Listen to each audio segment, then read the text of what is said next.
आज इस क्लास में मैं क्रॉप प्रोडक्शन एंड मैनेजमेंट के बारे में पहले भी एक वीडियो डाल चुका हूं, लेकिन एक वीडियो में पूरा चैप्टर होगा नहीं, इसलिए इस वीडियो को मैं एपिसोड 1, 2, 3, 4 ऐसे करके मैं डाल रहा हूं। तो कल मैं पढ़ा दिया था कि एग्रीकल्चर प्रैक्टिस क्या होता है और एग्रीकल्चर करने से पहले क्या क्या प्रैक्टिसेस करने पड़ते हैं, उसका मैंने पॉइंट बता दिया था। आज मैं उसी एक एक पॉइंट को इन डिटेल्स आप लोगों को बताने जा रहा हूं। तो सबसे पहला जो पॉइंट था वो था जो सॉइल प्रिपरेशन। तो सॉइल प्रिपरेशन यानी कि सॉइल प्रिपरेशन के लिए बहुत सारा चीज हमको करना पड़ेगा। तो सबसे पहले सॉइल प्रिपरेशन, सॉइल प्रिपरेशन। तो सॉइल प्रिपरेशन में सबसे पहले जो होता है, पहला पॉइंट जो आएगा, जो हमको करना पड़ेगा कि जब भी हम कोई खेती करते हैं तो देखते होंगे कि जब खेती करते हैं तो सबसे पहले ट्रैक्टर या हल से उस खेत की मिट्टी को जोता जाता है, यानी कि कुरेदा जाता है, और उसे ही हम प्लाउगिंग कहते हैं। उसे ही हम प्लाउगिंग कहते हैं। तो सबसे पहले हमको ये प्लाउगिंग के बारे में जानना पड़ेगा। इससे क्या होता है कि जो मिट्टी बैठ गई है, जम गई है, वो मिट्टी जो हो जाती है लूज हो जाती है, ताकि जो है सो उसमें क्रॉप्स और फर्टिलाइजर अच्छा से ग्रो कर सके। इसके लिए कुछ इंचेस तक उस सॉइल को लूज किया जाता है, जिसे हम प्लगिंग कहते हैं। तो इसको हम कह सकते हैं the loosening of soil, the loosening and loosening of soil and turning भी इसको कहा जाता है, टर्निंग ऑफ soil, यानी कि लूजनिंग ऑफ soil या turning of soil of few inches, यानी कि कुछ गड्ढा तक, कुछ इंच की गड्ढा तक जो होता है, inches of the top soil, of the top soil, ऊपर का जो सॉइल होता है उसको, इसी को हम इज नोन एज प्लगिंग, इसी को हम क्या कहते हैं, प्लाउगिंग कहते हैं। यानी कि ये हो गया प्लाउगिंग। अब इसको करने से फायदा क्या होता है, हमें क्या मदद मिलता है, क्रॉप किसान को क्या मदद मिलता है? तो it helps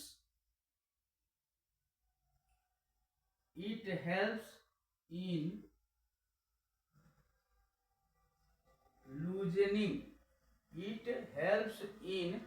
loosening of soil for the holding of water, for the holding of water and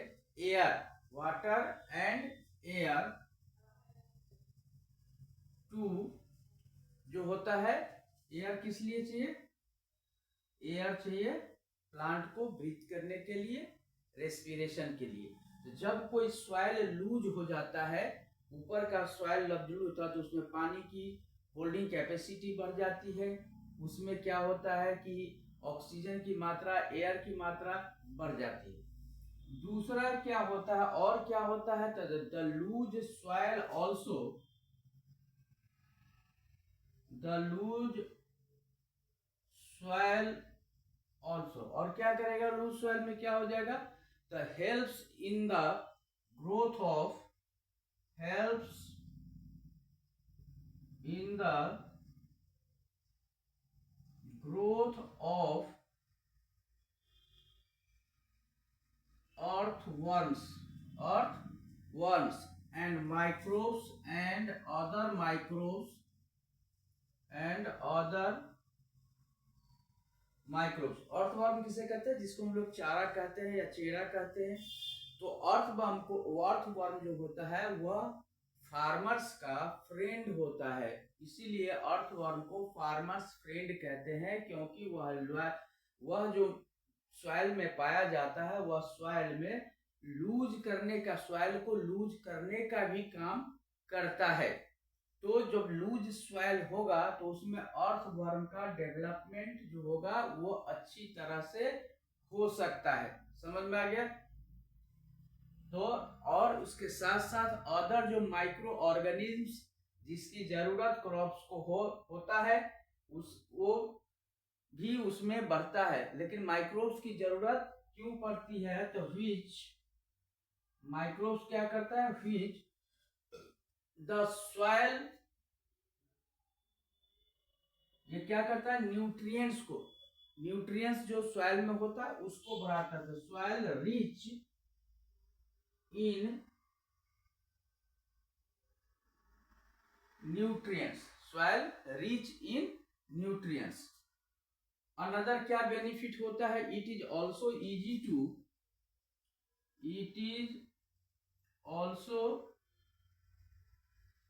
to क्या होता है? Mix the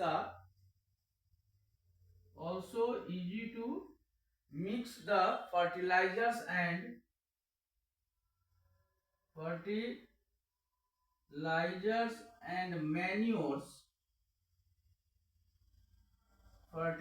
and manures in the loose soil,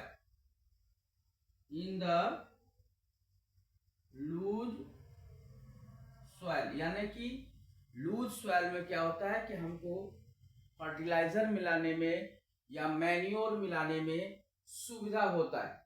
साथ ही साथ और भी क्या होता है कि जब हम सॉइल को लूज करते हैं, यानी कि लेयर को लूज करते हैं, टॉप सॉइल को हम लूज करते हैं, तो उस सॉइल में पाए जाने वाले वीड्स जो अनवांटेड प्लांट होते हैं वह अनवांटेड प्लांट को हम रिमूव कर सकते हैं। तो हम कह सकते हैं कि प्लगिंग जो है also helps in removing the weeds. तो it also help in removing weeds को रिमूव करने में हेल्प करता है। और इससे क्या होता है कि हमारी जो क्रॉप्स होती है उस क्रॉप्स में उसका जो होता है कॉम्पिटिटर नहीं हो जाता है। समझ में आ गया? तो it also help in removing weeds on loose soil. और लास्टली जो होता है लूज सॉइल जो होता है वो क्या करता है? Loose soil allow the growth of plants. अब जैसे कि टाइट सॉइल अगर होगा तो प्लांट के रूट्स को अंदर जाने में दिक्कत होगी। तो प्लांट्स जो और लूज सॉइल में प्लांट का जो होता है वह रूट्स इजीली पेनिट्रेट होता है, सॉइल के साथ इजीली बाइंडिंग हो जाता है। तो ग्रोथ ऑफ प्लांट जो होता है, प्लांट का जो रूट होता है, root easily bind with soil, easily bind हो जाता है सॉइल के लिए। अब इसका मेथड क्या है? किस मेथड से हम लोग प्लगिंग करते हैं? तो प्लगिंग करने का जो मेथड होता है वो मेथड मैं तुम लोगों को एक एग्जांपल के सहारे, पुराने जमाने में क्या होता था कि एक होता था, हल होता था, उस हल को बैल के कंधों में बांध दिया जाता था और उससे सॉइल को लूज किया जाता था। लेकिन अब क्या है कि अब जो है सो उसकी जगह पर अब लोग ट्रैक्टर का यूज करते हैं, ट्रैक्टर जो है उसको यूज करते हैं। साथ ही साथ प्लाउ का यूज भी अभी भी बहुत जगह पे क्या होता है, प्लाउ का यूज करते हैं। अब प्लाउ कैसा होता है वो मैं बताता हूँ। ट्रैक्टर तो सबको पता होगा कि ट्रैक्टर कैसा होता है, लेकिन बहुत से बच्चों को जो शहर में रहते हैं उन बच्चों को ये पता नहीं होगा कि हल बैल वाला प्लाउग क्या होता है। तो देखो सबसे पहले क्या होता है, एक इस तरह का स्ट्रक्चर होता है, इस तरह का स्ट्रक्चर होता है।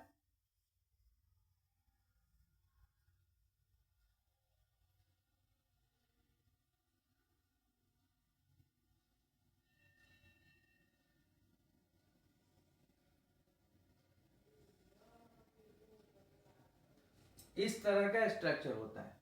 यहाँ पे क्या किया जाता है, दो ऑक्स को बांध दिया जाता है, दो ऑक्स को, दो बैल को कंधे पर ये लगाकर उसको कंधे से जोड़ दिया जाता है। और फार्मर क्या करता है कि फार्मर यहाँ पर फार्मर क्या करेगा, इसको हैंड से पकड़ता है और यहाँ पे एक लोहे का इस आकार का लगा रहता है, जिसको मिट्टी में हम यहाँ से पकड़ कर दबाते हैं और बैल को आगे बढ़ाते हैं। तो बैल जो है आगे बढ़ता है, तो इस होस से मिट्टी लूज होता जाता है, मिट्टी क्या होता है, लूज होता है। तो इस डायग्राम को तुम लोग बना सकते हो, इस डायग्राम को बना लो। साथ ही साथ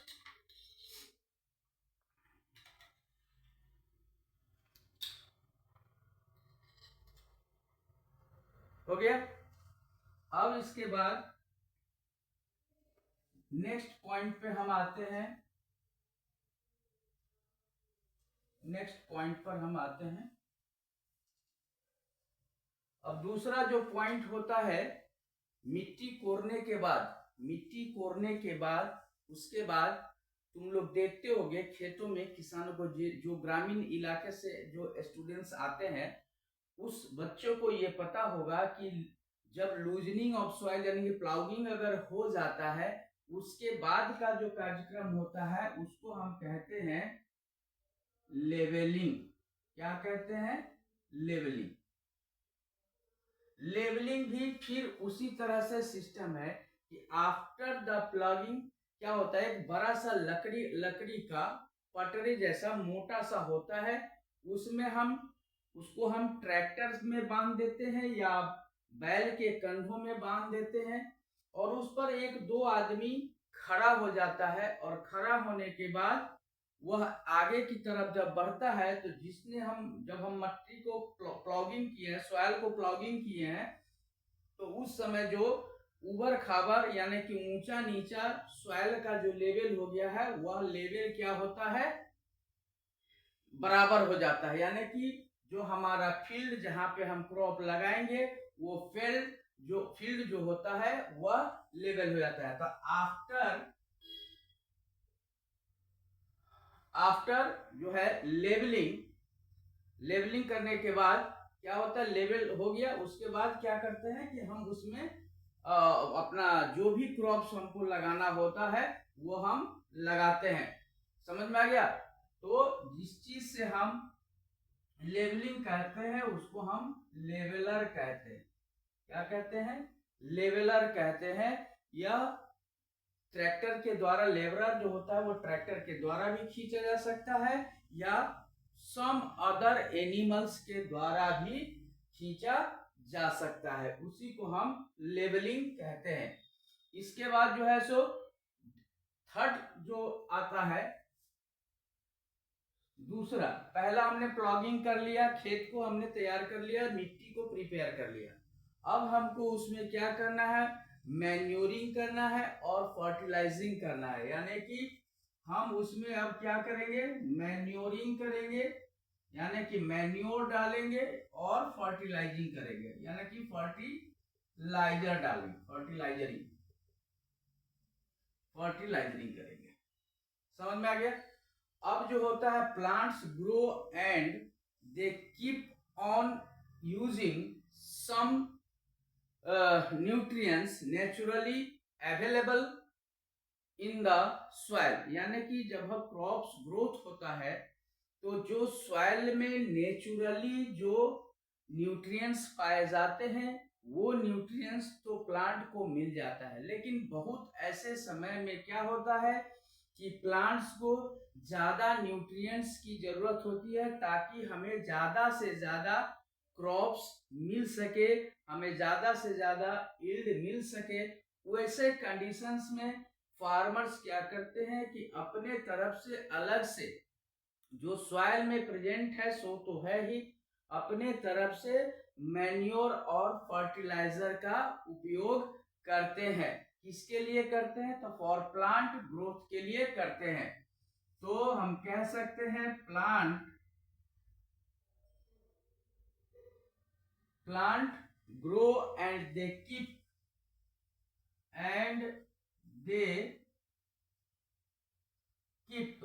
plant grow and they keep on using some nutrients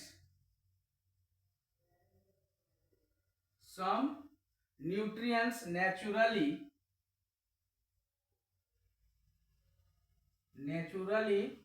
available in the soil,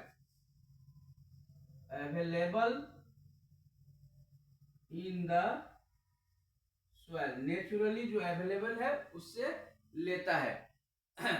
तो therefore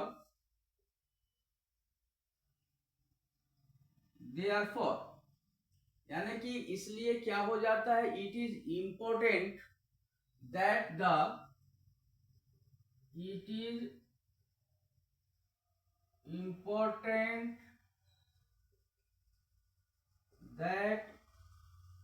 it is important that the nutrients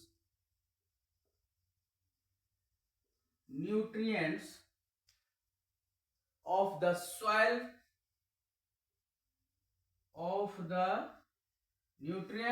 the soil जो है should be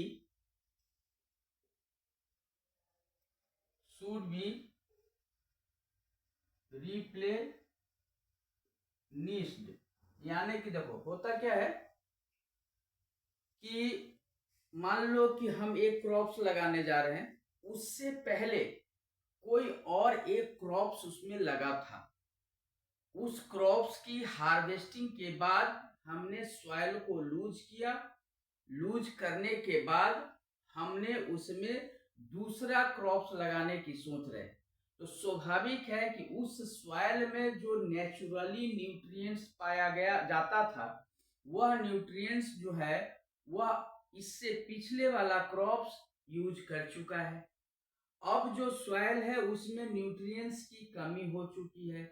तो इस कंडीशंस में क्या होता है कि न्यूट्रिएंट्स की पूर्ति करना जरूरी होता है, और न्यूट्रिएंट्स की रीफिलिंग करना, रीपूर्ति करना, फिर से उसमें न्यूट्रिएंट्स को डालना ही जो है रिप्लेनिश्ड कहलाता है। समझ में आ गया? इसी को हम रिप्लेनिशिंग ऑफ न्यूट्रिएंट्स कहते हैं। और इसीलिए हम लोग उसमें मैन्योर और फर्टिलाइजर का यूज करते हैं। तो this is done by either, ये किस तरीके से हम लोग करते हैं, या तो नेचुरल मेथड अपनाएंगे, आइदर नेचुरल मेथड। कुछ दिन नेचुरल मेथड में क्या होगा कि हम क्रॉप्स नहीं लगाएंगे, कुछ दिन सॉइल को छोड़ देंगे, तब जाकर उसमें ऑटोमेटिकली न्यूट्रिएंट्स आएंगे। नहीं तो बाय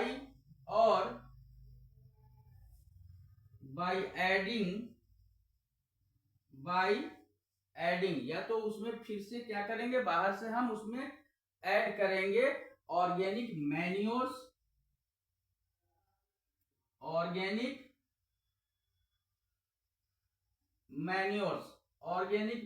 अब मैन्योर्स क्या होता है, वह नेचुरल खाद जिसको कहते हैं, ऑर्गेनिक मैन्योर्स और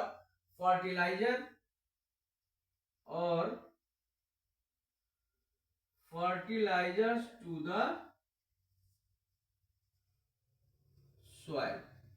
यानी कि या तो हम नेचुरल, जैसे नेचुरल मैन्योर किसे कहेंगे, जैसे हम गाय या भैंस का गोबर डालते हैं, या क्या कहते हैं किसी चीज का जला हुआ राख डालते हैं, या कुछ पत्ते ऑटोमेटिकली गिरते हैं, उसको जो सड़ जाते हैं, जो गल जाते हैं, उससे जो खाद बनता है, इन सब चीजों को हम मैन्योर कहते हैं। तो manure is a natural fertiliser, ऐसे समझ लो कि मैन्योर जो होता है वह नेचुरल फर्टिलाइजर होता है, जबकि ये जो फर्टिलाइजर हम लोग यूज करते हैं जैसे यूरिया, डीपीटी, पोटास, ये सब जो भी चीजें हम यूज करते हैं, ये सारी चीजें केमिकल से मैन मेड यानी कि मनुष्य के द्वारा केमिकल से फैक्ट्रीज में बनाए जाते हैं। तो अब हम इसके बाद बात करेंगे कि what difference between manure and fertilisers.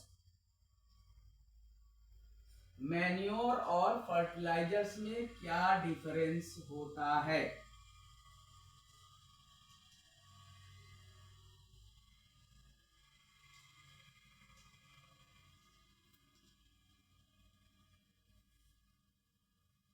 तो एक साइड में हम कॉलम बना लेते हैं, इधर लिखते हैं मैन्योर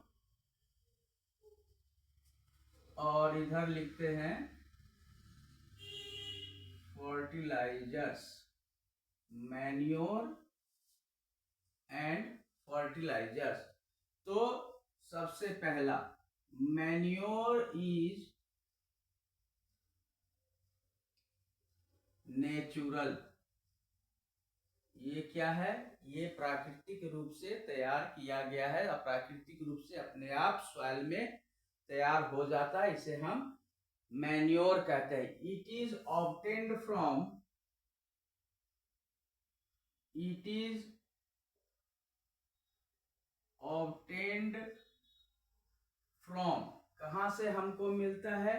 तो decomposing of, decomposing of plants and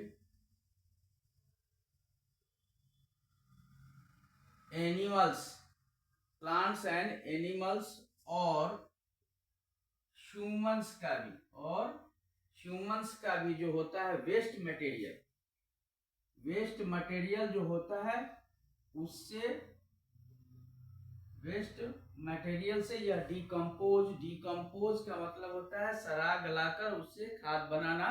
और डिकम्पोज कौन करता है? तो इससे पहले हम बता चुके हैं कि बहुत सारे माइक्रोब्स सॉइल में पाए जाते हैं, जो माइक्रोब्स उसको, उस प्लांट के अवशेष को, एनिमल के अवशेष को मैन्योर में कन्वर्ट कर देता है। तीसरा जो होगा, तीसरा पॉइंट जो सबसे इंपॉर्टेंट है, manure is not, manure is not very, यह बहुत इंपॉर्टेंट जो है सो रिच नहीं होता है, न्यूट्रिएंट्स इसमें ज्यादा नहीं होता, very not very rich in nutrients, इसमें बहुत ज्यादा न्यूट्रिएंट्स नहीं होता है। जो न्यूट्रिएंट्स प्लांट के लिए चाहिए, न्यूट्रिएंट्स को, जो न्यूट्रिएंट्स प्लांट को चाहिए वो न्यूट्रिएंट्स इसमें उतना ज्यादा मात्रा में नहीं पाया जाता है। चौथा जो हम कह सकते हैं, it is cheap and easily available, यानी कि यह बहुत ही सस्ता होता है और आसानी से कहीं भी पाया जा सकता है। तो it is cheap and easily available, यह आसानी से पाया जाता है। और पांचवा पॉइंट में हम कह सकते हैं कि manure adds humus for of to the soil, manure adds humus to the soil, यानी कि यह सॉइल में नमी पैदा करती है। नेचुरल मैन्योर जो होता है वह सॉइल में नमी पैदा करती है। अब देखो ये हो गया, अब आ जाओ तुमको फर्टिलाइजर में। तो जैसा कि मैंने बताया कि fertiliser it is a man made, यह मनुष्य के द्वारा बनाया गया फर्टिलाइजर है। It is prepared in factories, it is prepared in factories. यह कहाँ बनाया जाता है? यह फैक्ट्री में बनाया जाता है। किस चीज से बनाया जाता है? From chemical salts, chemical salt से ये बनाया जाता है। अब इट इज, जैसे यहां हमने क्या बोला था, it is not very rich in nutrients, manure के बारे में, बट ये क्या होगा, ठीक उल्टा हो जाएगा। It is very rich in plant nutrients. यह इसमें बहुत ज्यादा मात्रा में प्लांट्स का न्यूट्रिएंट्स पाया जाता है। तो कौन सा न्यूट्रिएंट्स पाया जाता है? तो हम कह सकते हैं लाइक नाइट्रोजन, पोटेशियम,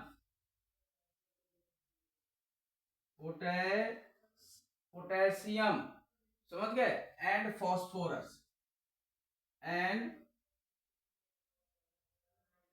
फॉस्फोरस, यानी कि यह प्लांट के लिए बहुत ही इंपॉर्टेंट न्यूट्रिएंट्स है जो फर्टिलाइजर में पाया जाता है लेकिन मैन्योर में नहीं पाया जाता है। अब हमने कहा कि it is cheap and easily available, तो ये जो होगा यह चीप नहीं होगा, इट इज कॉस्टली। ये क्या होगा? यह महंगा होगा, यह कॉस्टली होगा, यह सस्ता नहीं पाया जाता है। और सबसे लास्ट में हमने बताया था कि मैन्योर जो है वह ह्यूमस, सॉइल में ह्यूमस ऐड करता है, सॉइल में ह्यूमस ऐड करता है, बट फर्टिलाइजर जो होता है वह सॉइल में ह्यूमस ऐड नहीं करता है। तो it does not humus to the soil, यानी कि यह सॉइल में ह्यूमस नहीं करता है। ठीक है, क्लियर? तो ये सारा, ये हमने तुम लोगों को मैन्योर और फर्टिलाइजर के बारे में बता दिया। यानी कि हमने क्या क्या तुम लोगों को बता दिया कि एग्रीकल्चर हमने तुम लोगों को क्लियर कर दिया, एग्रीकल्चर प्रैक्टिसेस मैंने तुम लोगों को बता दिया। एग्रीकल्चर प्रैक्टिस में ही हम बात कर रहे हैं। तो सॉइल प्रिपरेशन में हमने तुमको बताया, सॉइल प्रिपरेशन में सबसे पहले हमको क्या करना है? प्लाउगिंग करना है, यानी कि सॉइल को लूज करना होता है। सॉइल जो लूज करने से क्या क्या बेनिफिट होता है? तो उसमें माइक्रोब्स बढ़ने की क्षमता बढ़ जाती है, साथ ही साथ किसान का जो फ्रेंड होता है अर्थवर्म्स, वो अर्थवर्म्स भी उसमें डेवलप करने लगता है। इसके अलावा जो उसमें बहुत सारे वीड्स जो होते हैं, जो weeds is unwanted plant of the field is called weeds. तो वीड्स जो होते हैं वो वीड्स भी सॉइल को लूज करने पर वीड्स जो है रूट के साथ रिमूव हो जाता है, तो वो भी हमको बेनिफिट हो जाता है। उसके बाद हमने बताया कि लेवलिंग, सॉइल तो ऊपर नीचे हो गया। दूसरी चीज क्या है कि प्लाउगिंग करने का एक और बेनिफिट है कि मान लो कि ऊपर का कुछ इंचेस में सॉइल में जो न्यूट्रिएंट्स था वो प्रीवियसली जो क्रॉप्स था वो क्रॉप्स यूज कर लिया। अब उसके बाद अगर